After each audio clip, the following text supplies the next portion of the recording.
언약을 영어로 이제 커버넌트라고 해요. 요즘은 언약이라는 단어를 많이 쓰고 있는데 이 말은 계약하다, 그 다음에 약속하다 이런 뜻이에요. 언약의 대상은 오늘 본문에 보면 누굽니까? 방주에서 나온 모든 사람과 모든 생물이 다 언약의 대상입니다. 하나님은 노아와 그의 아들들에게 다시는 홍수와 같은 재앙을 통해서 땅을 멸망시키지 않겠다고 말씀하십니다. 이것을 언약으로 세우는데 이 언약의 이름이 뭘까요? 노아 언약이에요. 우리가 볼 때 무지개 언약처럼 보이지만 노아 언약입니다. 자, 그래서 여기서 언약의 주체는 누구입니까? 하나님이세요. 그래서 우리는 알아야 될 게 노아와 그 아들들이 나서서 하나님 이제는 다시는 우리에게 물로 심판하지 않겠다고 약속 좀 해주세요. 그래서 뭔가 정표를 주세요. 이렇게 해서 세운 약속이 아니라는 거예요. 주체는 누구죠? 하나님 자신입니다. 하나님께서 택한 자들을 향해 영원한 언약을 먼저 말씀하십니다. 하나님의 언약에는 심판이 아니라 구원의 메시지가 들어있습니다. 12절 13절 보겠습니다. 하나님이 이르시되 내가 나와 너희와 함께하는 모든 생물 사이에 대대로 영원히 세우는 언약의 증거는 이것이니라. 내가 내 무지개를 구름 속에 두었나니 이것이 나와 세상 사이의 언약의 증거니라. 아멘. 언약의 증거로 보여주는 것은 무지개입니다. 자, 비온 뒤에 무지개를 보면서 우리는 언약을 베푸신 하나님을 기억하고 있습니다. 무지개는 하나님이 세우신 언약의 증거도 되지만 그 이면에는 예수님의 사역에 대해서도 말씀해 주십니다. 무지개는 앞으로 물로 심판하지 않겠다는 의미도 가지고 있어요. 또 하나는 앞으로 그리스도가 죄악으로 가득한 인간을 회복시키기 위해서 오실 것이라는 더 깊은 뜻도 들어있습니다. 이미 지금 우리에게는 오셨지만 구약의 사람들 무지개가 뜨면 다시는 홍수로 심판하지 않겠다와 동시에 구원해 주실 메시아를 보내주겠다는 약속도 들어있다는 뜻이에요. 무지개 색깔은 몇 개죠? 7개입니다.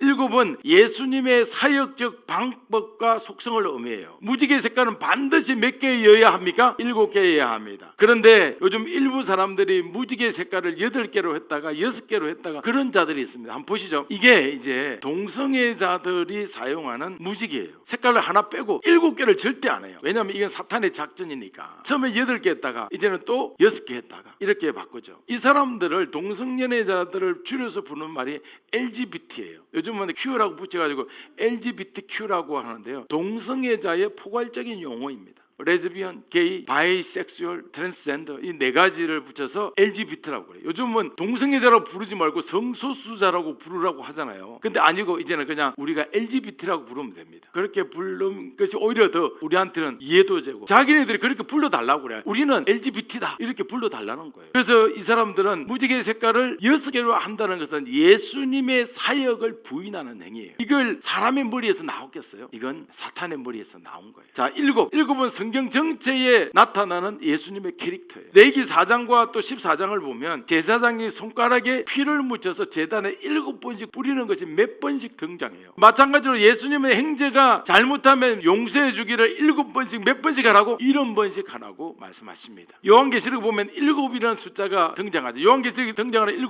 별, 7 교회, 7 촛대, 7인, 7 나팔 많이 등장하죠. 7은 계속 등장합니다. 이것은 전부 예수님의 사역에 대한 설명이에요.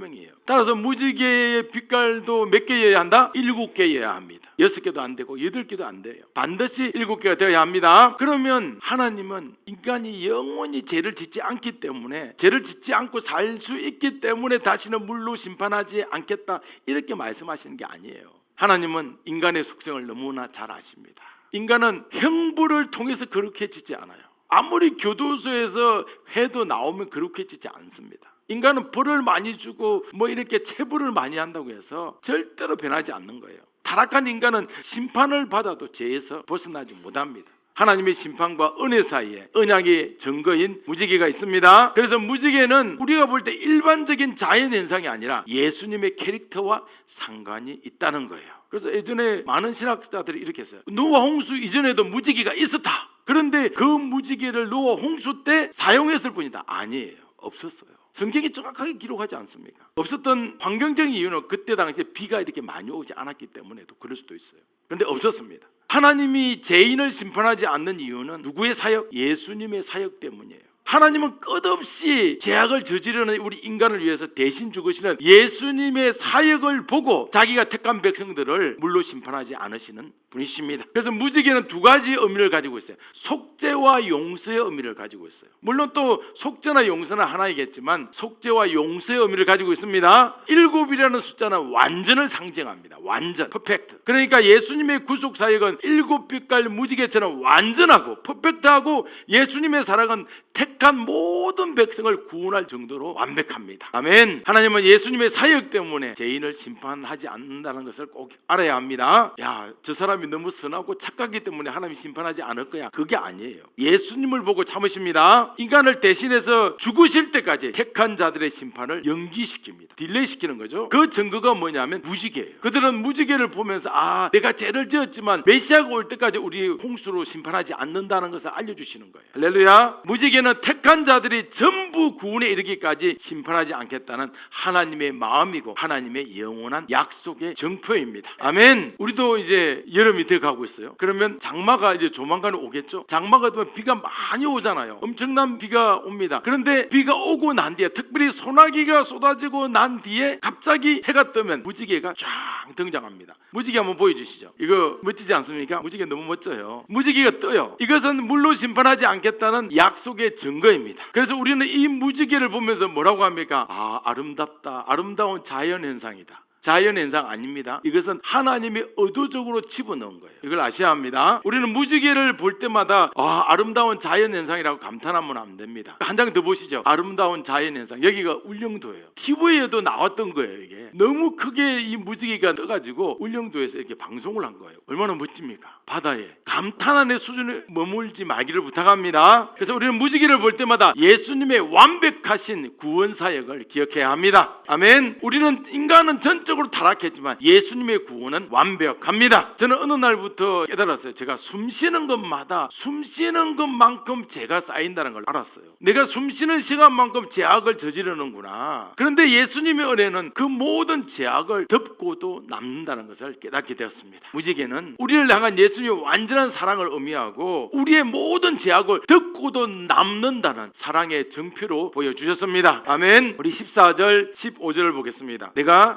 구름으로 땅을 덮을 때 무지개가 구름 속에 나타나면 내가 나와 너희와 및 육체를 가진 모든 생물 사이에 내 언약을 기억하리니 다시는 물이 모든 육체를 멸하는 홍수가 되지 아니할지라. 아멘. 보세요. 이후에 비가 왔을까요? 안 왔을까요? 비가 많이 왔어요. 비가 올 때마다 마음이 어때요? 혹시 그죠? 이런 생각이 드는 거예요. 하나님이 영원한 약속 무지개를 보여줬지만 의심을 멈추지 않습니다. 타락한 인간들은 누군가를 완전히 믿지 못하죠. 하나님은 그런 인간을 위해서 준비하신 게 뭐예요? 무지개예요. 무지개를 보여주십니다. 노아와 그 후손들은 무지개를 볼 때마다 하나님의 약속을 떠올리면서 그래 비가 오지만 무지개 딱 뜰 때 그렇죠. 이제 그런 대대적인 홍수는 일어나지 않아 하면서 안도의 한숨을 쉬는 겁니다. 그럼에도 인간은 세월이 흐르면 하나님의 은혜를 쉽게 잊어버려요. 오늘 많은 사람들이 무지개를 보며 그 아름다운 빛과 신비함에 감탄을 해요. 사람들은 무지개를 봐도 다시는 물로 심판하지 않겠다는 하나님의 약속을 떠올리지 못합니다. 무지개 아름답다, 무지개 멋지다, 무지개는 우리의 꿈을 알려준다, 이렇게만 말하고 무지개 속에 들어있는 그 언약을 세상 사람들은 알 수가 없습니다. 그래서 우리 인간들은 믿는 사람들도 믿지 않는 사람들도 다 잊어버렸지만 잊어버리지 않는 분은 누굽니까? 하나님이세요. 하나님은 그 약속을 절대로 잊지 않습니다. 하나님은 택한 자들이 비록 하나님의 약속을 잊었을지라도 변함없이 그 약속의 증거를 무지개로 계속 보여주시는 겁니다. 아멘. 하나님은 구름 속의 무지개를 보실 때마다 죄인을 심판하지 않으시고 구원자를 통해서 구원하시겠다는 약속을 기억하십니다. 아멘. 예수님께서 이 땅에 오시면 모든 상황이 바뀌죠. 하나님은 택한 자들을 구원하시기까지 기다리십니다. 예수님이 택한 자를 구원할 때까지 하나님이 심판하지 않고 기다려주시는 거예요. 하나님은 예수님을 믿는 자들은 끝까지 구원하지만 여전히 믿지 않고 내 인생 내 거다, 내가 선악의 주체다 이렇게 하는 자들은 하나님은 반드시 심판하십니다. 예수님께서 자신의 사역으로 택한 자들 전부 구원해요. 구원하고 난 뒤에 믿지 않는 자들에게는 하나님의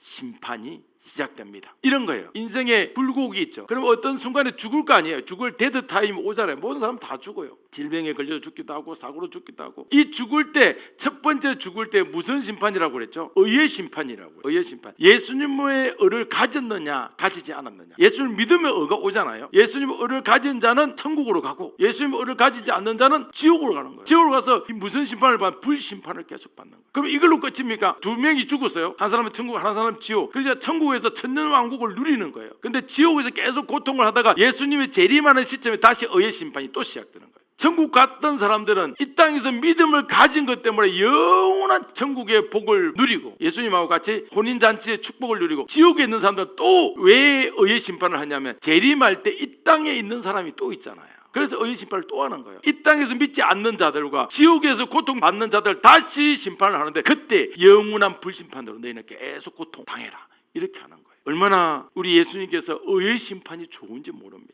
요한계시록에 기록되어 있듯이 인간을 미혹하던 사탄과 그의 추종자들은 전부 이 불못, 유황불못에 다 떨어지게 됩니다. 자, 이제 물 이야기를 하는데, 물은 두 가지 뜻을 갖고 있어요. 우리가 잘 알다시피 물, 죄와 심판의 대명사예요. 성경은 우리의 죄악을 말할 때 바다같이, 진짜 바다처럼 끝없는 우리의 악함을 의미할 때 물을 의미해요. 자, 물은 또 좋은 이미지도 가지고 있죠. 바다 같은 주의 사랑. 이럴 때 예수님의 은혜는 바다 물보다 더 크다 하는 것을 알려줄 때 이 물을 사용하고 있죠. 우리 죄가 아무리 깊어도 예수님의 은혜보다 깊을 수는 없습니다. 예수님은 깊은 물에 빠져있는 죄인들을 구원하기 위해서 대신 죽으시고 3일 동안 스올에 가셔요. 히브리어 스올은 죽는 자들이 가는 장소입니다. 특별히 무덤도 뜻하지만 지옥을 뜻해요. 예수님은 십자가에서 죽으시고 지옥에 내려가셨어요. 지옥에 내려가서 계속 머물려야 되는데 지옥에 왜 내려갔습니까? 우리 인간이 가야 할 곳을 내려가시는 거예요. 내려가서 사단이 예수님을 지옥에 잡으려고 하니까 죄가 없어, 잡을 수가 없어요. 근데 예수님은 지옥에 가셔서 선포하는 거예요. 지옥에 있는 자들에게, 예수를 믿지 않고 지옥에 온 자들, 너희들 봐라, 예수를 믿는 자들은 천국 간다, 이것을 선포하는 거예요. 그리고 3일 있다가 사단이 붙잡아 줄 수 없으니까 다시 부활하시는 거예요. 할렐루야. 예수님의 사랑은 바다보다 넓습니다. 우리는 요즘도 비가 온 뒤에 떠오르는 무지개를 볼 수 있습니다. 우리는 약속의 정포인 무지개를 통해서 택한 자를 심판하지 않으시고 구원하시는 예수님의 은혜와 사랑을 떠올려야 합니다. 아멘. 우리 16절 17절을 보겠습니다. 무지개가 구름 사이에 있으리니 내가 보고 나 하나님과 모든 육체를 가진 땅의 모든 생물 사이에 영원한 언약을 기억하리라. 하나님이 노아에게 또 이르시되 내가 나와 땅에 있는 모든 생물 사이에 세운 언약의 증거가 이것이라 하셨더라. 아멘. 요즘 저는 매일 한다는 말이 돌아서면 잊어먹어요.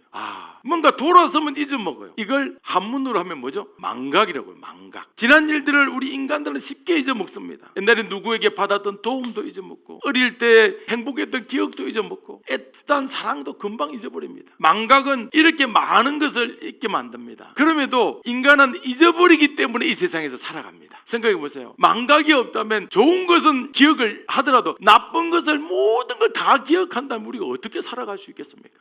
여러분은 무엇을 잊어버리고 싶습니까? 누군가로부터 받았던 상처, 누군가로부터 받았던 그 어떤 마음의 쓰라림, 이런 것은 잊어버리는 게 복이에요. 할렐루야. 노아가 모든 것을 다 기억한다면 그것만큼 큰 고통은 없을 거예요. 노아의 고통 좀 이따가 다시 말씀드릴게요. 인간은 모든 것을 쉽게 잊어버려요. 그런데 안 좋은 것도 잊어버려야 되는데 누구도 잊어버립니까? 하나님도 잊어버리는 거예요. 그게 문제예요. 자, 하나님께 대해서 우리 기억 못하는데 16절 띄워보시면 영원한 언약을 기억하시는 분이 누굽니까? 우리는 잊어버려도 누구는 기억하신다? 하나님은 기억하신다. 할렐루야. 우리는 인생 살다가 때때로 하나님을 잊어버려도, 예수님을 잊어버려도 그분은 우리를 기억하시는 거예요. 그래서 우리는 참 좋은 주님을 만나고 있는 겁니다. 하나님은 우리의 잘 잊어버린 속성을 너무 잘 아세요. 하나님은 인간들에게 야 인간들아 왜 그렇게 쉽게 잊어버리냐고 책망하지도 않으세요. 타다지도 않으시고. 왜냐하면 하나님이 영원히 기억하시면 되기 때문입니다. 하나님께서 계속해서 무지개를 보여주면 되기 때문이에요. 아멘. 그래서 무지개라는 단어 속에는 다시는 물로 심판하지 않겠다는 하나님의 말씀이, 하나님의 마음이 담겨져 있습니다. 자, 요한복음 3장 17절도 보시죠. 요한복음 3장 16절을 보면 하나님이 세상을 이처럼 사랑하사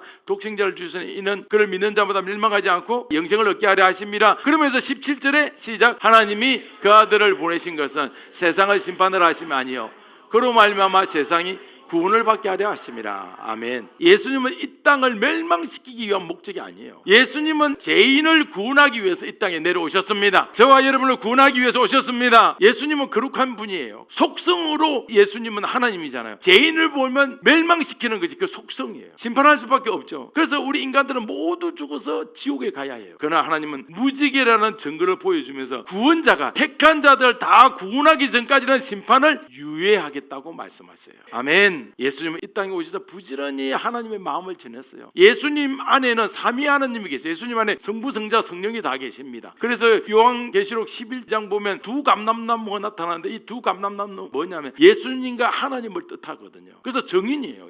예수님 자신이 증거하는 것이 성부와 성자와 성령이 증거하니까 두 정인인 거예요. 그래서 죄인에 대해서 어떤 생각을 갖고 계시는지를 다 알려주십니다. 생각해 보세요. 하나님이 죄인을 죽이려는 것이 목적이었다면 예수님이 이 땅에 왜 왔겠습니까? 예수님께서 인간의 모습으로 이 땅에 오신 이유는 세상과 인간에 대한 심판이 아니라 죄인을 살려주고 그로 말미암아 세상도 구원에 이르도록 만들어주기 위한 사랑 때문입니다. 예수님은 오늘도 죽은 것과 다름없는 우리의 영혼을 살리기 위해서 찾아오십니다. 오늘도 절망 가운데 있는 우리들을 찾아오십니다. 회복시키는 역사를 만들어 주십니다. 지금까지 우리의 삶이 세상을 향했다면 이제 무지개를 보여주시는 하나님의 마음을 다시 생각하길 소망합니다. 예수님은 우리를 돌이키시고 생명을 주시기 위해서 이 순간에도 영원한 약속을 이루어 주십니다. 이런 예수님을 만나야 합니다. 예수님을 만나는 것보다 더 큰 일은 우리 인생에 없습니다. 18절부터 21절입니다. 방주에서 나온 노아의 아들들은 셈과 함과 야벳이며 함은 가나안의 아버지라. 노아의 이 세 아들로부터 사람들이 온 땅에 퍼지니라. 노아가 농사를 시작하여 포도나무를 심었더니 포도주를 마시고 체하여 그 장막 안에서 벌거벗은지라. 아멘. 창세기 9장을 읽어오라고 이제 부탁을 드려서 다 한번 읽어보셨죠? 창세기 9장을 특별히 이 내용, 노아가 시작해서 포도나무를 먹고 벌거벗은지라, 여기부터 나오는 이 내용을 성경을 볼 때 윤리 중심, 도덕 중심으로 보면 노아는 엄청나게 속이 좁은 사람이에요. 분명히 자신이 술에 취해서 실수했어요. 또 함은 아버지의 있는 그대로를 말했을 뿐이에요. 그런데 노아는 함을 저주하지 않고 손자를 저주했어요. 그러니까 부모로서 노아는 자격이 없는 자처럼 보이는 거예요. 아버지의 자격이 없는 거죠. 우리가 윤리로 이 말씀을 보면 노아는 자기의 실수의 책임을 누구에게? 손자에게 넘기는 파렴치한 인간으로 보이는 거예요.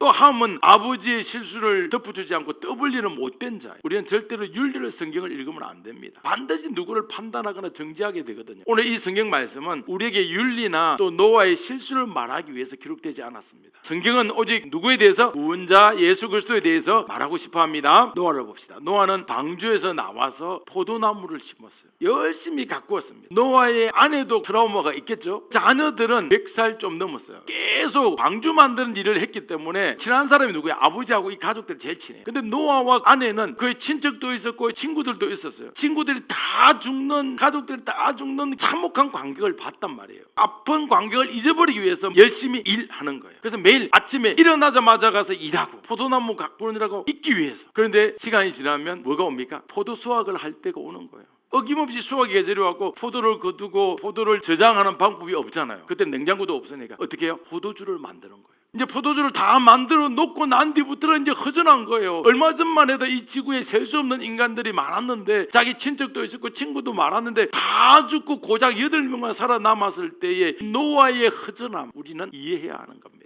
그래서 노아는 왜 그렇게 열심히 일했냐? 잊어버리기 위해서 열심히 일했어요. 근데 할 일이 없는 거예요. 이제 할 일이 없을 때 다시 옛날의 감정들이 올라오는 거예요.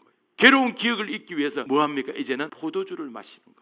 결국 포도주에 취한 나머지 온몸에 열이 나니까 그들은 겉옷 하나밖에 없잖아요. 겉옷을 벗은 거예요. 그런데 우리는 이 사건을 보면서 아버지의 실수를 보고 이야기하는 자는 저주를 받는다, 이렇게도 볼 수 있는데 그렇게 보면 안 된다는 거죠. 윤리적으로 해석을 하면 안 되고. 그러면 이제 질문이 있는 거예요. 하나님 왜 굳이 다른 일도 많은데 노아의 실수를 성경에 기록하셨을까? 다른 실수도 많을 거 아니에요. 근데 그런 실수는 기록하지 않고 왜 굳이 이 실수를 기록했을까? 노아는 홍수가 끝난 뒤에 포도나무를 심었어요. 포도나무는 누구를 상징하죠? 예수님을 상징하는 대표적인 나무입니다. 요한복음 15장에 나는 포도나무에 너희는 가지다. 요한복음 6장에 예수님은 포도주를 내 피다, 이렇게 말씀하시잖아요. 그래서 노아는 포도나무를 열심히 가꾸고 포도주를 마실 때 모든 괴로움을 잊었어요. 예수님 봅시다. 예수님은 포도나무인 자신 안에 거하는 자들의 모든 괴로움과 죄악을 없애주십니다. 인간의 죄악은 노력한다고 없어지는 게 아니에요. 오직 예수님을 믿고 예수님 안에 거할 때만 하나님께 죄 없다고 인정받습니다. 노아는 술에 취해서 자신의 하체를 드러냈어요. 예수님은 십자가에 못 박혔을 때 군인들이 예수님의 옷을 제비 뽑았어요. 제비 뽑아갖고 나누어 가져갔습니다. 그 참혹한 십자가 위에서 예수님은 아무것도 걸치지 않는 수모를 당하셨어요. 우리의 부끄러운 죄악은 예수님의 공로로 다 없어졌습니다. 우리의 공로는 하나도 없고 예수님의 공로로 우리의 죄악이 다 없어졌습니다. 우리가 예수님 안에 거할 때만 죄의 유혹과 괴로움 속에서 벗어날 수 있어요.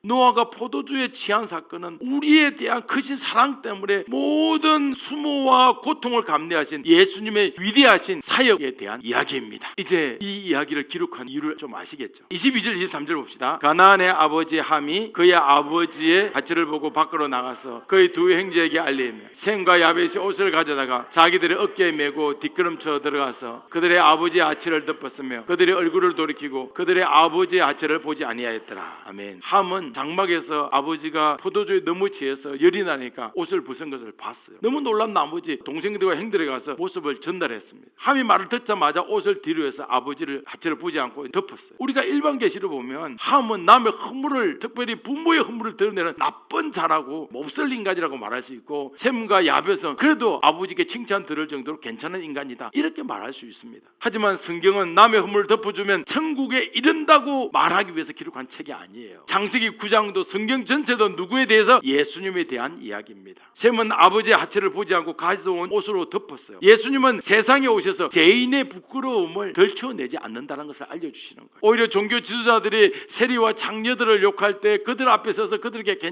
괜찮다고 말씀하시며 그들을 보듬어 주신 거예요. 죄인들이 아무 말도 하지 못하는 상황에서 예수님이 뭐라고 합니까? 내 죄를 사해 준다고 말씀하시지 않습니까? 예수님은 죄악으로 인해 드러난 우리의 부끄러움이라는 하체를 자신의 어려운 옷으로 덮어주십니다. 예수님은 아담과 하와가 죄를 지었을 때 자기 부끄러움이 드러났잖아요. 부끄러움이 드러나서 가릴 것이 없어서 나무 뒤로 숨었을 때 가죽 옷을 입혀서 그들을 가려주십니다. 우리는 죄악으로 인해서 벌거벗었지만 의가 하나도 없기 때문에 도저히 가릴 만한 옷이 없었습니다. 예수님은 자신의 옷으로, 자신의 의로움으로 우리가 가진 모든 죄악의 수치를 가려주십니다. 노아는 괴로움을 이기지 못해서 포도주를 먹고 쓰러졌어요. 근데 예수님에게 보십시다. 예수님 우리 죄를 위해서 포도주를 마시고 다 이루었다 하시고 십자가에서 선포하신 뒤에 죽으셨어요. 노아는 술에 취해서 자신의 수치스러운 모습을 보지 못했습니다. 우리도 역시 부끄러운 죄의 모습을 스스로 깨닫지 못합니다. 노아의 수치는 셈과 야벳이 가려주잖아요. 예수님은 죄 없는 자가 죄인을 위해서 대신 죽으심으로 그 어려움으로 우리의 부끄러움을 가려주십니다. 이처럼 성경은 누구의 이야기라고요? 예수 그리스도에 대한 이야기입니다. 자, 24절부터 27절도 읽어보겠습니다. 노아가 술이 깨어 그의 작은 아들이 자기에게 행한 일을 알고 이에 이르되 가나안은 저주를 받아 그의 형제의 종들이 종이 되기를 원하노라. 또 이르되 셈이 하나님 여호와를 찬송하려다 가나안은 셈의 종이 되고 하나님이 야벳을 창대하게 하사 셈의 장막에 거하게 하시고 가나안은 그의 종이 되게 하기를 원하노라 하였더라. 아멘. 노아는 왜 자신의 실수를 덮어주지 않는 함을 저주하지 않고 함의 아들을 저주했을까요?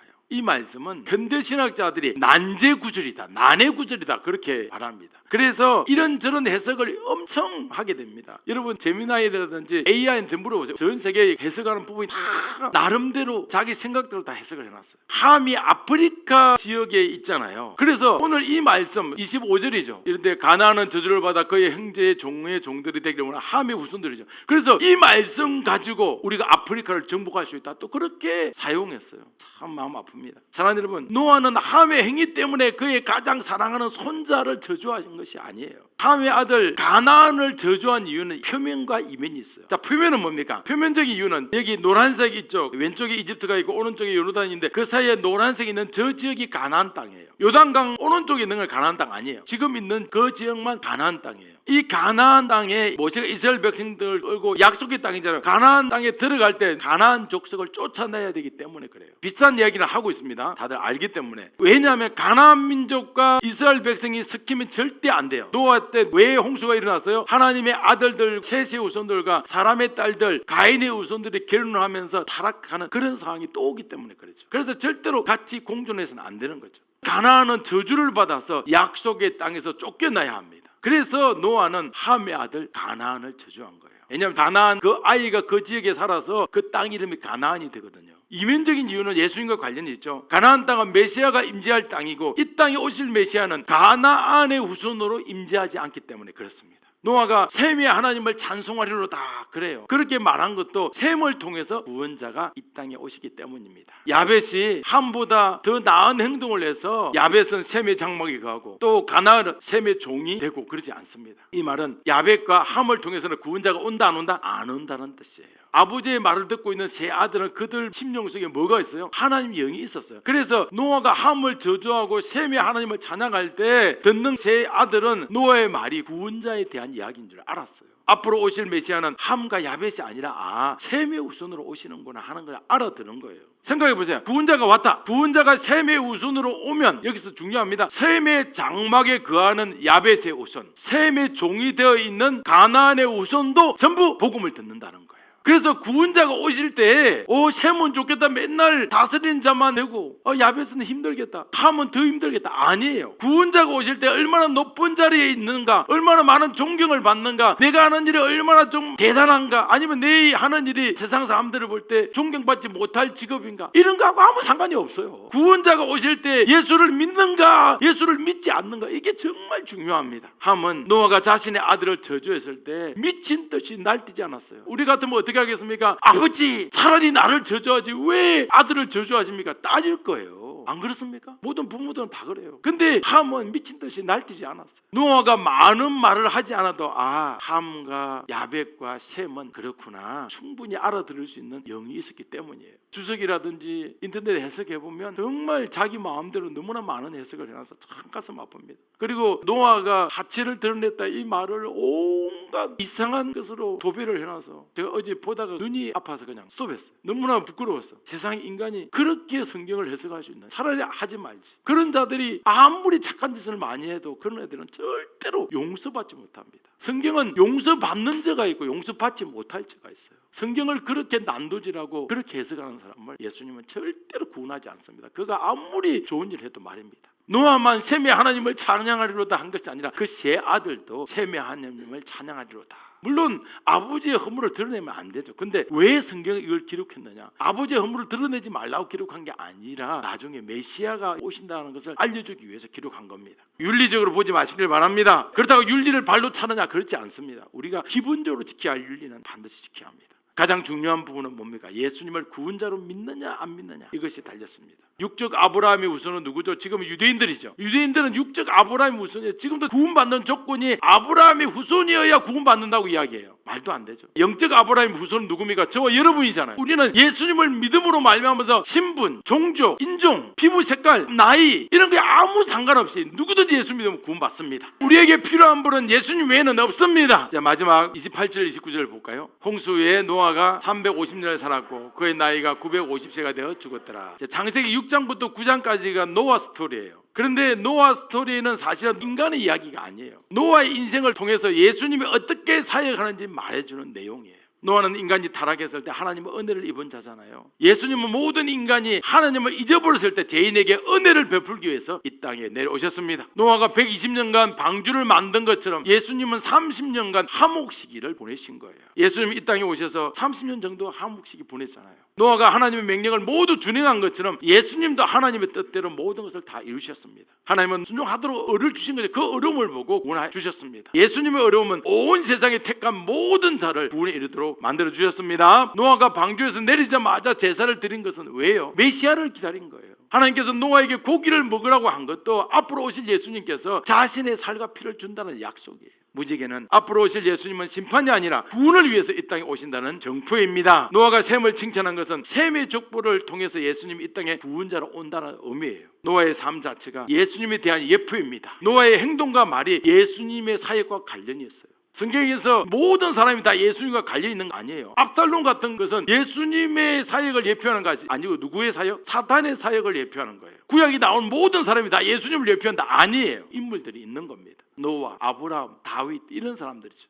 우리가 인간 중심으로 창세기를 읽으면 윤리 외에 도덕 외에는 잘 안 보입니다. 우리도 이제 아벨처럼, 아담처럼, 셋처럼, 노아처럼 구원자를 기다리고 예수님을 바라보아야 합니다. 그렇게 살다가 우리가 노아처럼 950살까지 살지 못하더라도 예수님을 바라보려고 하는 자들을 통해서 기뻐하시고 또 누구보다 복받는 인생으로 만들어 주십니다. 사랑하는 여러분, 노아처럼 950살까지 살고 싶습니까? 노아가 오래 살았지만 노아가 겪은 고통은 엄청나요. 노아는 예수님 만나기까지 몇 년 걸렸어요? 950년이 걸렸어요. 물론 노아의 인생은 예수님을 예표하는 대표적인 인생이기도 하지만 성경에 노아 인생이 기록된 것은 480년부터 기록되잖아요. 지금 623세 됐으니까 120년, 125년, 그리고 좀 더 했다 치더라도 200년 잡으면 나머지 750년은 그 인생 고통인 거예요. 인생은 우리 인간이 결정하는 거 아니잖아요. 여러분 생각해 보세요. 나머지 750년의 인생은 고통이 이만저만이 아니었어요. 그러나 우리는 겨우 100년 남짓 살면서 100년 정도면 다 예수님 만날 수 있습니다. 얼마나 좋습니까? 나는 100년도 못 산다고 슬퍼하지 마시고 조만간에 예수님을 만날 수 있다는 그 기대감. 노아가 오래 살고 머두셀라 969세까지 살았다고 부러워하지 마시기 바랍니다. 오히려 노아가 우리를 부러워하는 거예요. 야, 나는 950년이나 기다렸는데 너희는 100년도 안 돼서 만난단 말이야. 얼마나 부러워하겠어요. 사랑하는 여러분, 또한 우리는 무지개를 보면서 예수님은 우리를 얼마나 사랑한지를 아시길 소망합니다. 무지개는 구원의 징표예요. 무지개를 보면서 예수님의 사랑을 알아가는 우리 모두가 되기를 주 예수님 이름으로 축복합니다. 예수님이 이 땅에 부흥을 주었습니다. 할렐루야, 아멘.